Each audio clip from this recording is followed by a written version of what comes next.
Et il est temps maintenant d'accueillir notre député de la Plaine Saint-Denis, de Pleyel, d'Épinay, de l'île Saint-Denis, c'est-à-dire Éric Coquerel, que vous connaissez toutes et tous.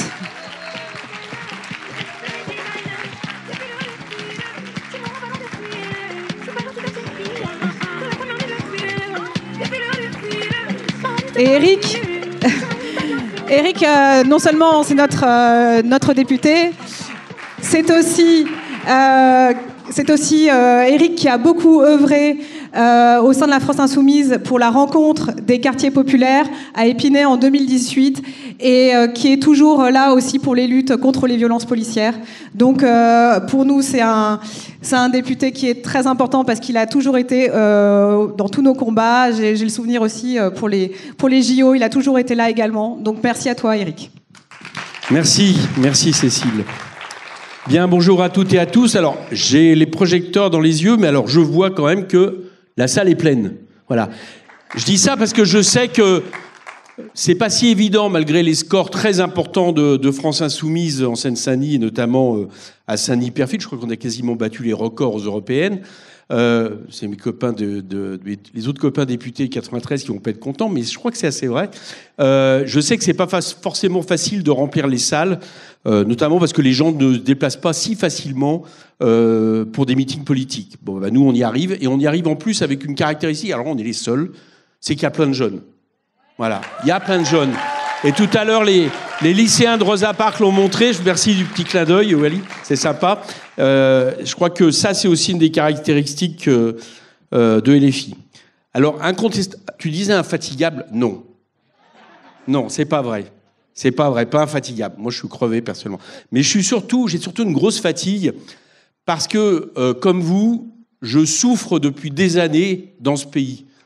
Depuis notamment 2017. Et c'est pas du Covid. Ou alors c'est un Covid un peu spécifique politique, si vous voyez ce que je veux dire. Ce pays souffre et n'en peut plus du macronisme. Voilà la situation dans laquelle nous sommes et qui s'est aggravée effectivement depuis 1 an.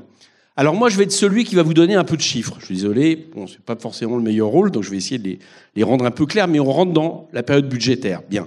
Alors Clémence a donné certaines caractéristiques du macronisme. Moi, je vais vous en donner d'autres. Je ne sais pas si vous savez, mais il y a un organisme politique qui a sorti aujourd'hui une note de conjoncture, ça s'appelle l'OFCE, c'est quelque chose qui est assez incontestable, et qui a notamment compté combien nous avait coûté le macronisme depuis 2 ans, en 2 ans, c'est-à-dire au niveau de la croissance. Et c'est très clairement, non pas là, je parle de sa politique économique, je vais en parler après, mais c'est tout, c'est la dissolution, c'est le fait d'avoir pas respecté le suffrage universel, c'est le fait d'avoir imposé des gouvernements tous minoritaires et d'avoir continué à les imposer, etc. Ils ont fait le calcul, ça a coûté 24 milliards d'euros sur 2 ans.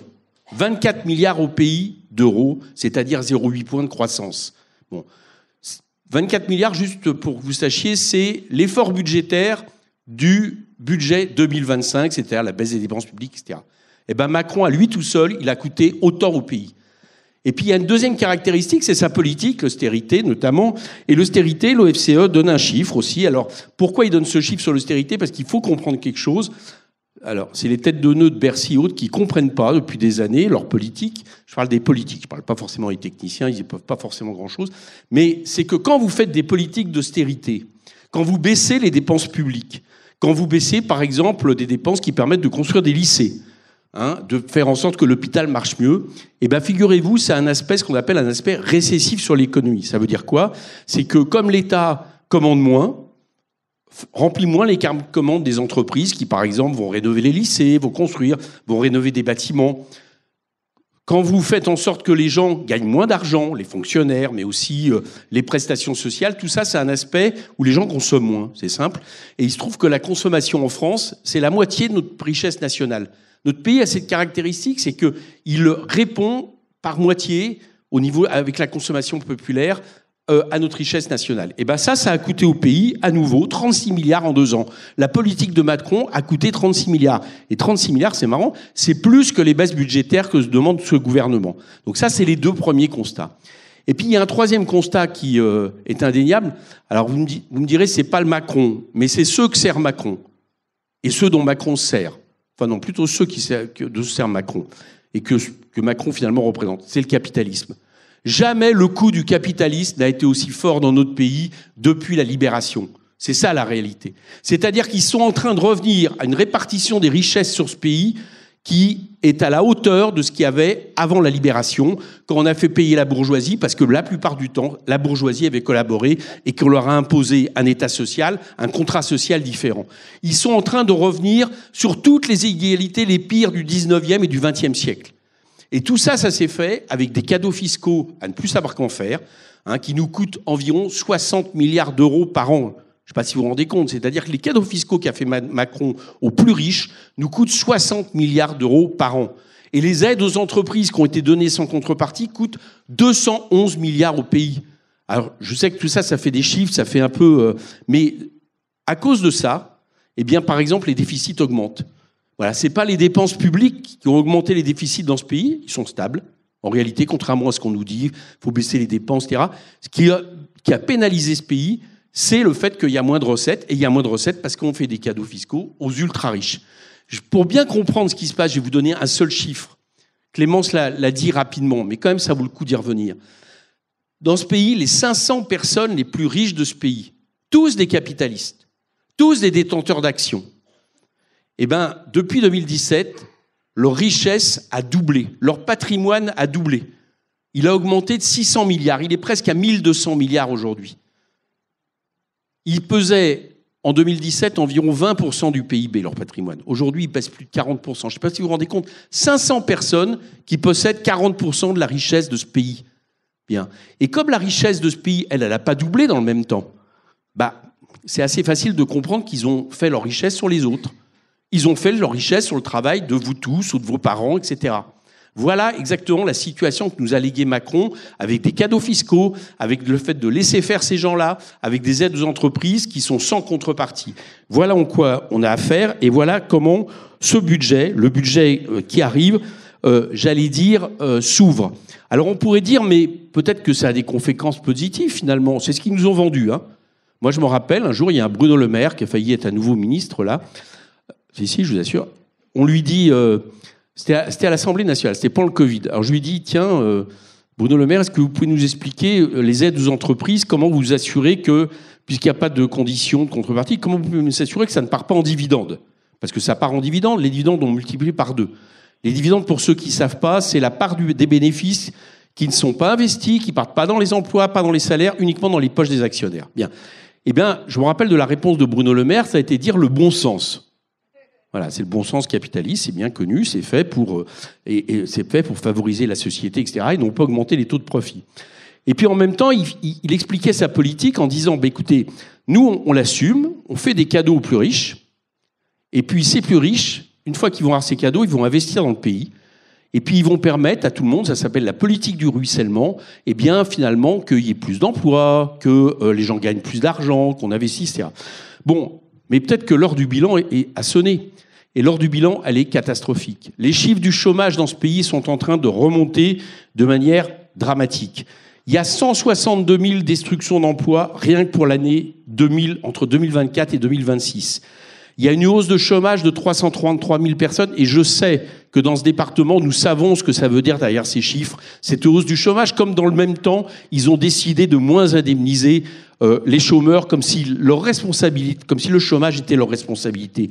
Il y a, au niveau de l'industrie, par exemple, où ils étaient très fiers, ils nous disaient le macronisme, c'est le meilleur résultat, son plus beau résultat, c'est l'industrie. Pour la première fois dans le pays, depuis la Ve République, l'industrie est passée en dessous du PIB, de 10% du PIB. C'est une catastrophe. Si je vous cite autre chose, la consommation intérieure recule, j'en ai parlé tout à l'heure, je vous ai dit que c'était un des facteurs de la relance économique. Bref, tous les feux sont au rouge. Et même les déficits, où ils nous ont expliqué qu'ils faisaient cette politique pour justement les réduire, les déficits continuent à exploser dans ce pays, et pour cause, puisqu'en réalité, ils ne soignent pas les bonnes causes, ils ne soignent pas le fait que les recettes manquent, ils continuent à baisser les dépenses publiques. Et si vous avez bien compris ce que j'ai dit, ces dépenses publiques ont un effet récessif sur l'économie, donc ça entraîne un espèce de cercle vicieux où chaque année, il y a moins de rentrées fiscales, il y a moins de cotisations, etc. Voilà aujourd'hui leur politique. Alors vous me direz, bon, pourquoi changer une politique qui perd ? C'est la question que nous, on se poserait, puis nous, on serait pour la transformer totalement.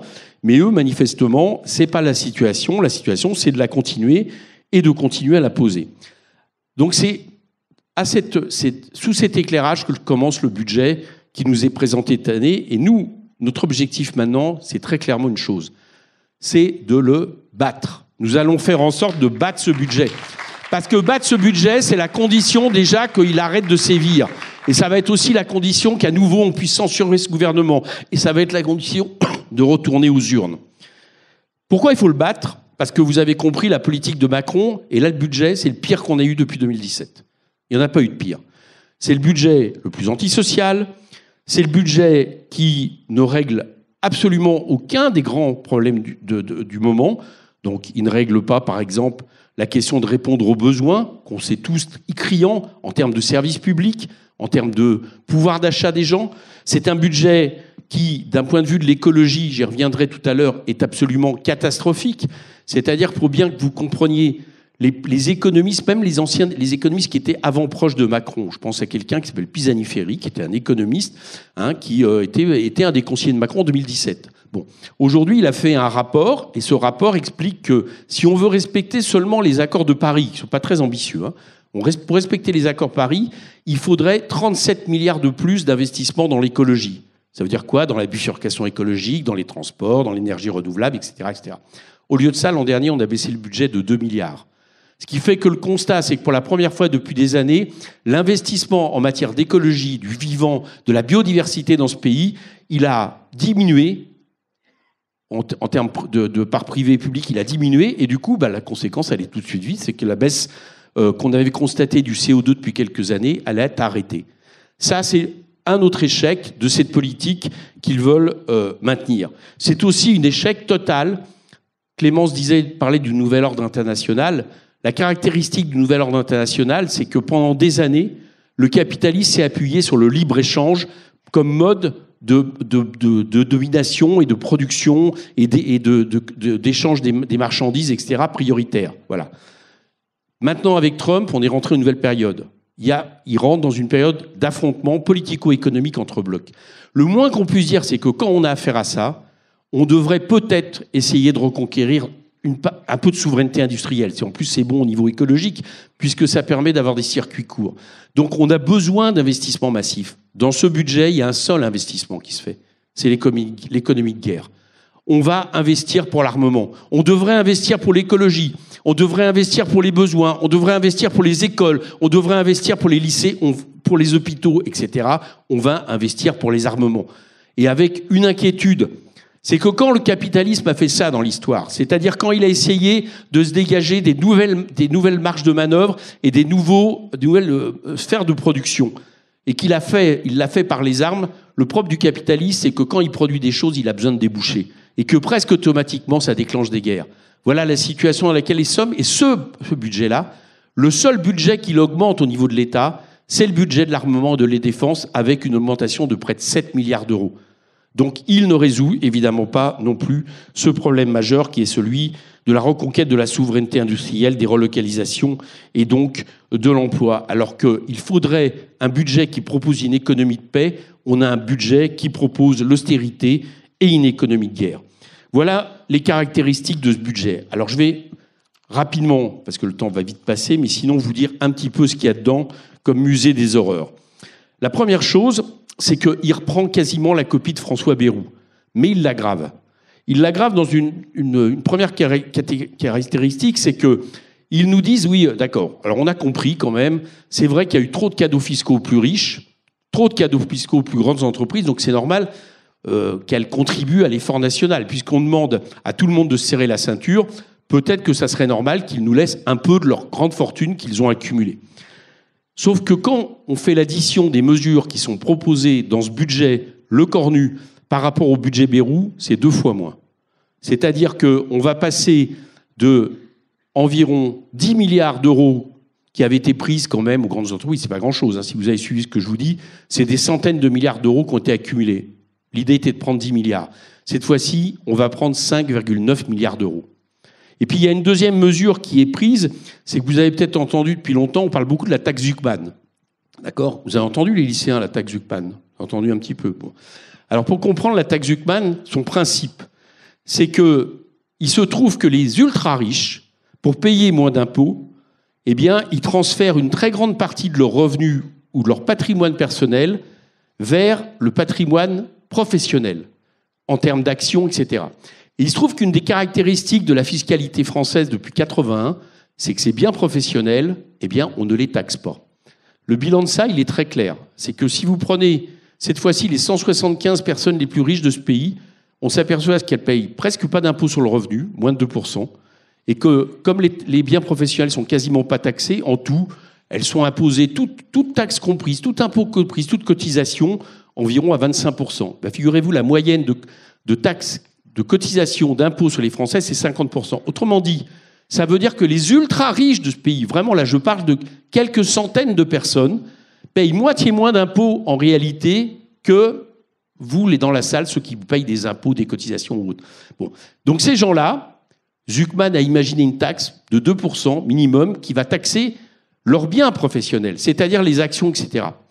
Bon, face à ça, ils nous disent, en gros, les tenants du capitalisme nous disent « Ah, c'est l'horreur, mais vous n'allez pas taxer les usines, vous n'allez pas taxer ceux qui innovent dans l'intelligence artificielle, etc. » Vous avez peut-être entendu un peu ce bruit.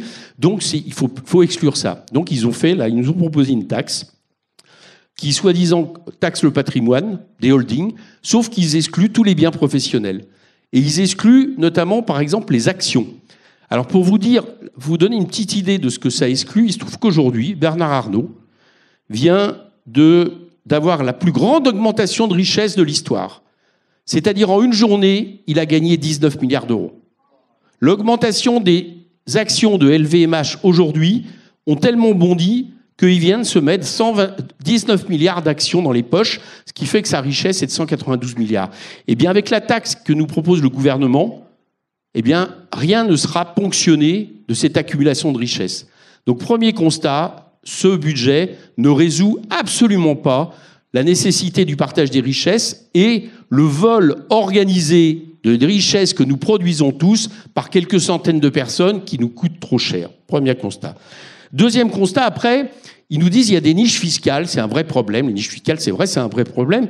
Les niches fiscales, hein, pour être clair, c'est à certains moments des crédits d'impôt, des exonérations qu'on prend. Il y en a à peu près pour 100 milliards en France, donc effectivement, c'est un souci. Sauf que ces niches fiscales, elles se concentrent sur très peu de choses.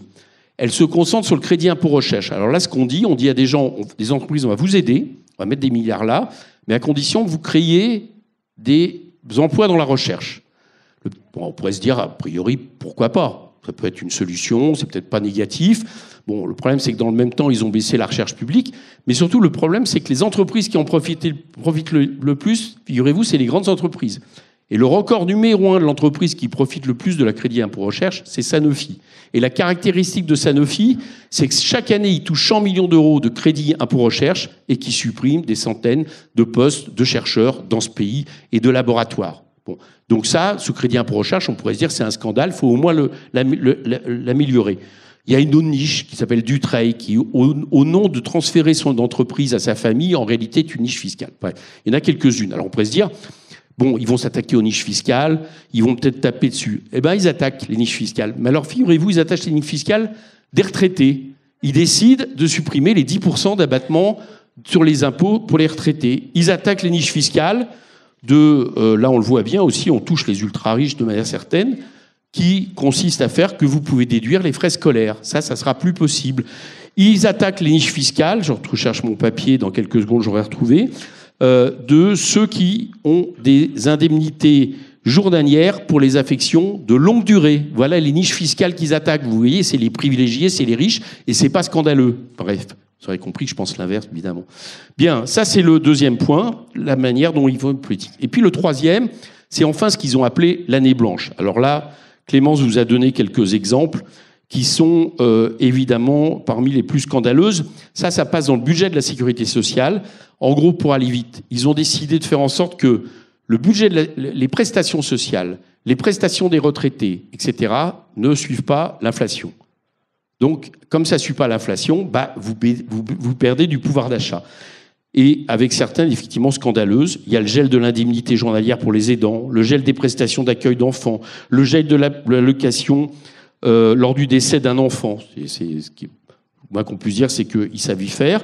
Ils font en sorte que si, par exemple, l'allocation adulte handicapé ne soit pas indexée, alors que nous, on estime qu'elle devrait être en réalité à la hauteur du SMIC, parce qu'on ne voit pas très bien pourquoi des gens pourraient vivre sans un revenu à la hauteur du SMIC quand ils sont dans cette situation de handicap. Donc, on a tout un ensemble de prestations, non-indexation des barèmes de l'impôt sur le revenu, etc., enfin, toute cette année blanche qui va faire en sorte d'attaquer tous ceux qui touchent soit des prestations sociales, les assurés sociaux, les retraités, etc., mais aussi d'attaquer les déremboursements de médicaments.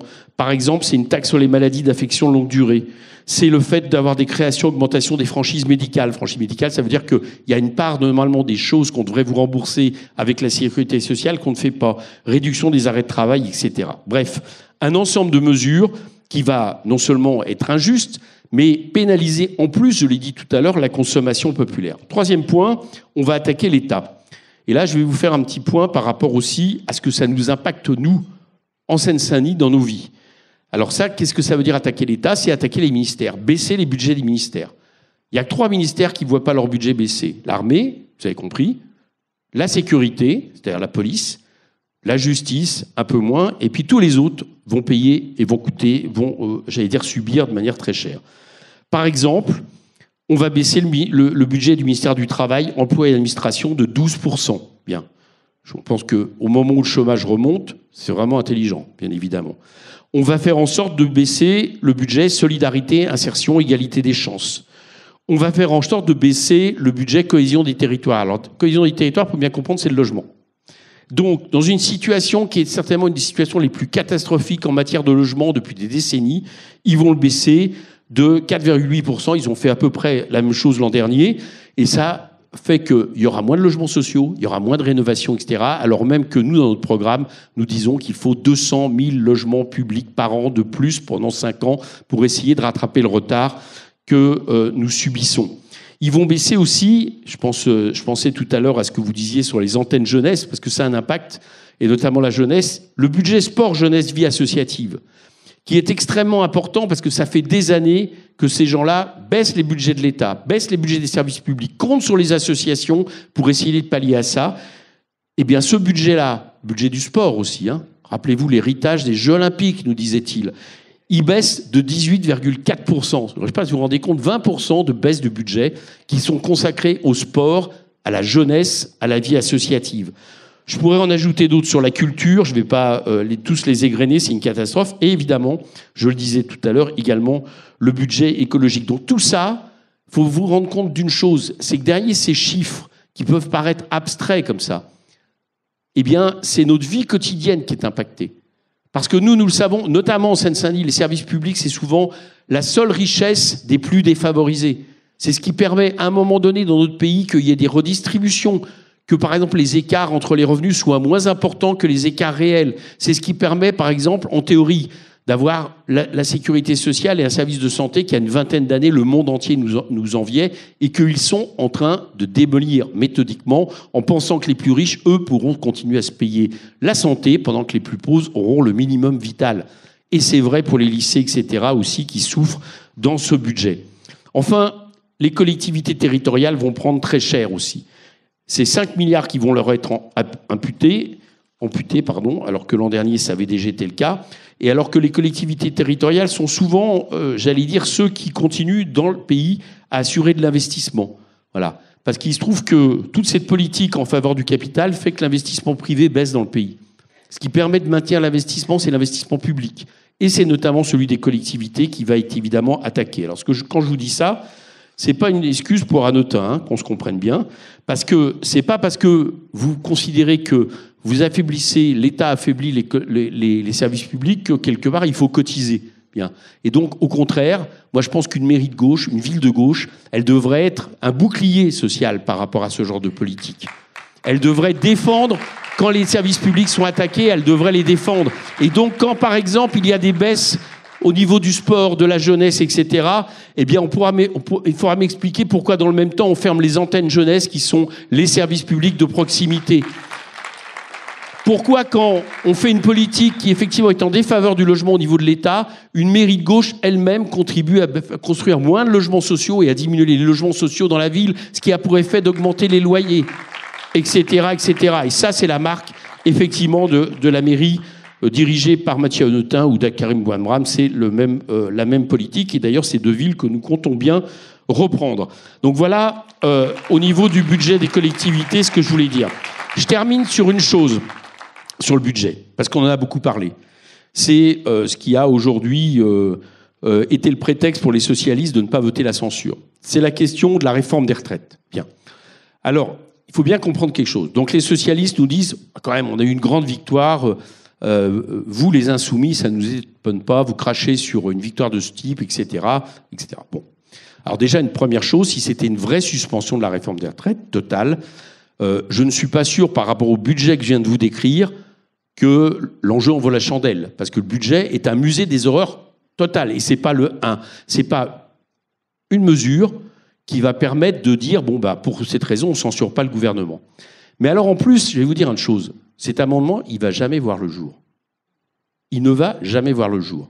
La première chose, c'est que la mesure qui a été votée, a priori, parce que, bizarrement, moi j'ai interrogé le ministère, le Premier ministre depuis 2 jours, il ne me répond pas sur la vraie teneur de ce budget, de cette mesure.